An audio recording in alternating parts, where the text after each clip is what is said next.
The story begins in a world beyond our imagination. In this world, humans live among dangerous and giant animals. A mysterious tower stands in the middle of the desert, surrounded by a dark clouds and thunder. This tower is the central focus of the entire story. The story starts with a man named Admiral who is heading toward this tower with his ship. While crossing the desert, their ship is attacked by a giant demonic beast named Diabolus. Its body is so massive and powerful that it attempts to overturn the ship. Admiral tries to turn his ship around to save his life. Their plan succeeds, but during the rescue, a boy named Hunter falls from the ship and is left behind. On the other hand, on Earth, Captain Natalie Artemis is on a mission with her security team. Their mission is to locate another military team that has mysteriously disappeared. Captain Artemis and her team have only one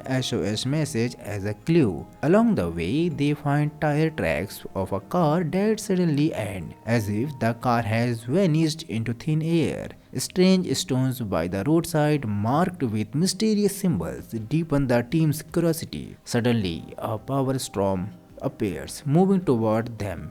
The team tries to escape in their vehicles, but the storm is so strong that it illuminates the stones. In no time, the storm engulfs their vehicles and pushes them into a portal. After their vehicles are overturned by the tornado, the team finds themselves in a strange place not marked on their map. Surrounded by massive sand dunes, they realize they are far from their original location.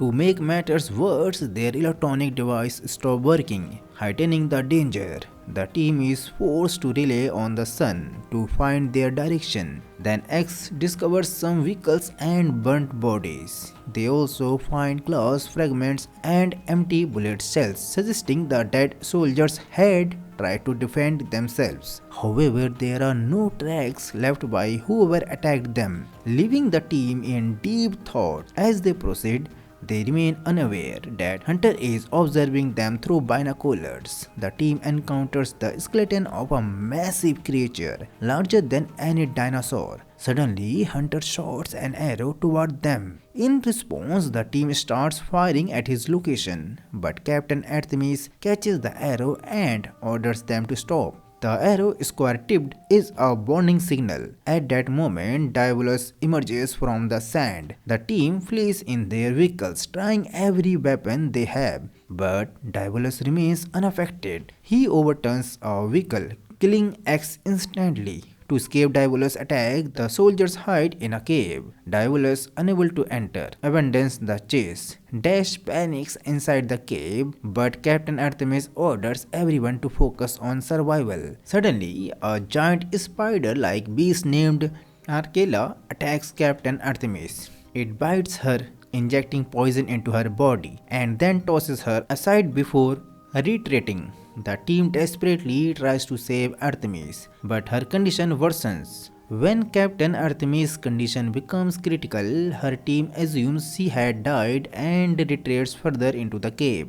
Meanwhile, from a distant hill, Hunter attempts to attack Narkila, but he is driven away by another creature. Dash trips while running, causing the rest of the team to stop. Taking advantage, Narkila captures Marshall and drags him to its nest. Suddenly, Artemis regains consciousness and hears her companion's screams. But before she can act, Narkila attacks her again, rendering her unconscious. When Captain Artemis regains consciousness, she finds herself cocooned in Narkila's nest. Struggling, she frees herself and notices a pile of bones nearby. Her companions Marshall and Dash are also trapped in cocoons. In agony, Artemis searches Marshall's bag and finds a flashlight, an oxygen canister, and some pills. Using the flashlight to navigate, she manages to free Lincoln. However, Lincoln's condition is dire. Captain Artemis tries to leave the cave while supporting Lincoln by the shoulder.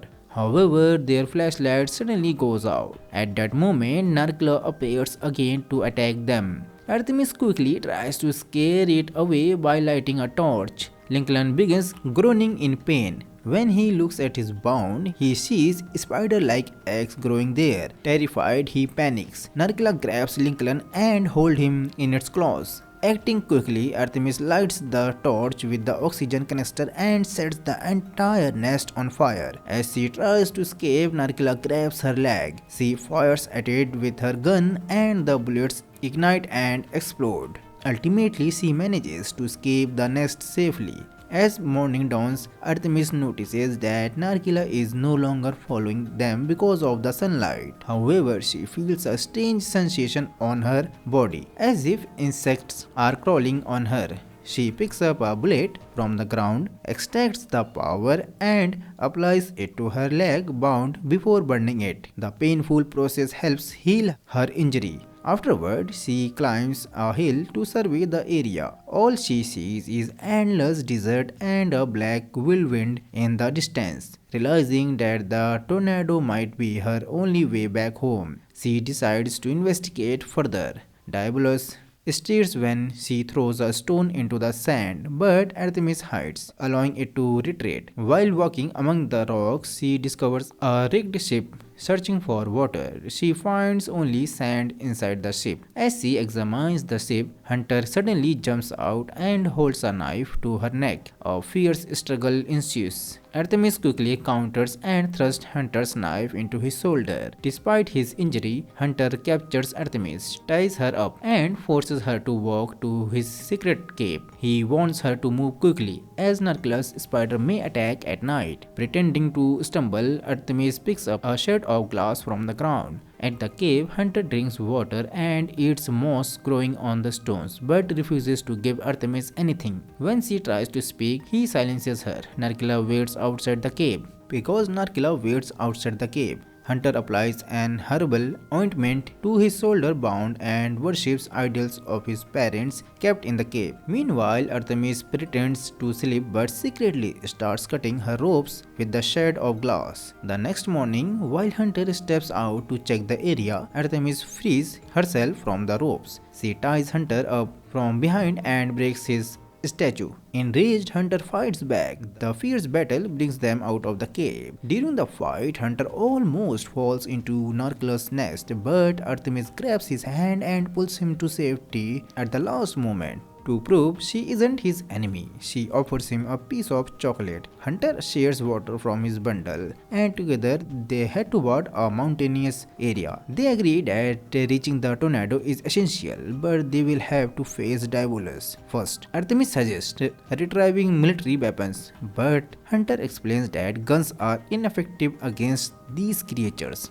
Hunter leads Artemis to Narkila's nest, revealing that Narkila's poison is the key to defeating Diabolus. Artemis agrees to the plan and prepares herself as bait. As the sun sets, Artemis begins singing to lure Narkila. When Narkila approaches, it gets caught in their trap. Hunter uses his heavy sword to cut off Narkila's head. They extract its venom's stinger and flee before Narkila's companion arrive. Back at the cave, Hunter reveals that the statues he broke were memorials to his parents. Hearing this, Artemis apologizes. Together, Hunter and Artemis devise a plan to confront Diabolus. They prepare arrows and other weapons laced with Narkila's venom. When Diabolus is provoked by a wooden pot thrown into the sand, it awakens in a rage. Artemis presents herself as bait while Hunter readies his weapon. Diabolus bursts out of the sand and charges toward Hunter. As the hunter approaches Diabolus, he shoots a poisoned arrow straight into its eye, weakening the beast. However, Diabolus' anger does not subside. In a fit of rage, it attacks Artemis' car, flipping it over. Artemis escapes the overturned car and, instead of giving up, uses her grappling hook to climb onto Diabolus' head. She drives her shots deep into its skull. Diabolus lets out a deafening scream and eventually collapses. With the victory, Artemis places the injured hunter on a piece of Diabolus' skin. She him onto her shoulders and carries him to a safe location. As the storm intensifies, Artemis sets up a tent to protect herself and Hunter from the blowing sand. She uses an emergency army kit to stabilize Hunter's condition. Once the storm subsides, they emerge safely. After a long trek through the desert, they come across an oasis. There, they encounter a large herbivorous creature called Apsaurus. Hunter reassures Artemis that it is harmless. However, a monster named Cephalus suddenly attacks them. Hunter swiftly slashes Cephalus in two with his sword. They cook and eat the creature to satisfy their hunger.